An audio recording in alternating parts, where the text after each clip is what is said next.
The check arrives. Watch the table. This is a moment, maybe 3 seconds before anyone moves. And in that small pause, the whole world shows itself. Some hands reach, some hands wait. Someone does math under the table. Someone is already sliding a card toward the waiter. Same dinner, same bill, completely different rules, and nobody wrote them down. Here's what I've learned living in different countries. Who pays the bill? It's almost never about the money. It is a window into how a whole society decides who owes whom and who catches you when you fall. Let me show you 4 tables. First, Korea. You go out, the bill comes, and the person who invited everyone is expected to pay, often the oldest. And here's the move I love. A good host will slip away toward the bathroom and pay the bill where no one could stop him. By the time you reach for it, it's already done. Korea even borrowed a word for splitting. They call it Dutch pay, taken from English, because splitting felt like something foreign. There's a word in Korean, jeong. It's hard to translate clearly, but it basically means a deep attachment that builds between people over time. And calculating each person's exact share at the table can feel like it has no jeong, a little cold.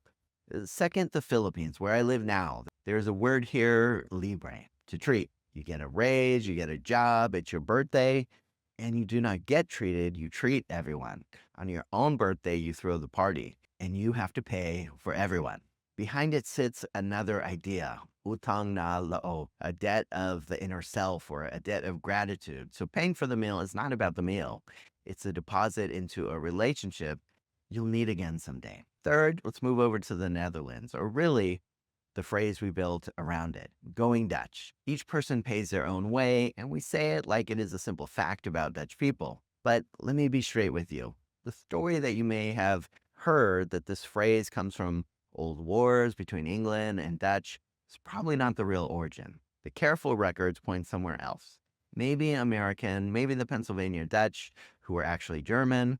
So I'm not going to hand you a tidy origin story I can't stand behind, but here's the part that's true, and it's a real lesson.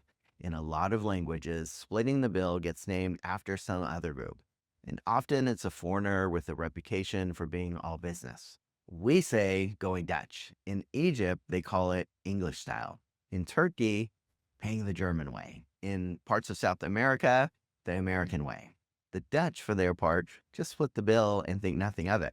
For them, it's normal. The label was never really about how the Dutch pay. Fourth, let's head over to Lebanon and much of the Arab world. The bill arrives, and what erupts is not a question of who owes what.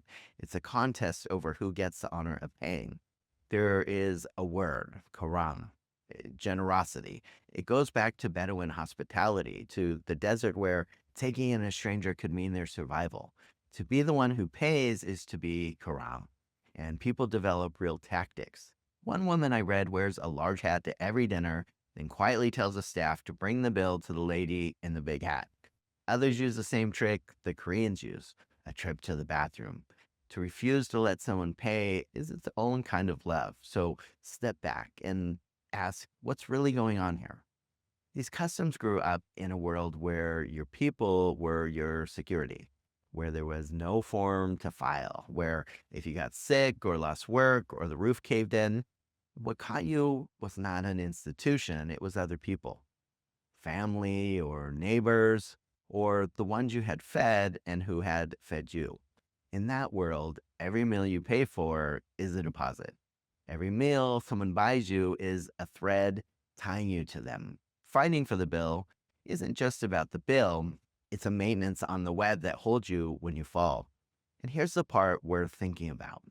Watch that happen when a country builds other things, insurance or pensions or a state that catches people. Korea reached universal health coverage in a little over a decade. And as the country grew wealthier and more individualistic, splitting the bill rose with it. They even borrowed the word, Dutch pay. The web loosens as the institutions grow.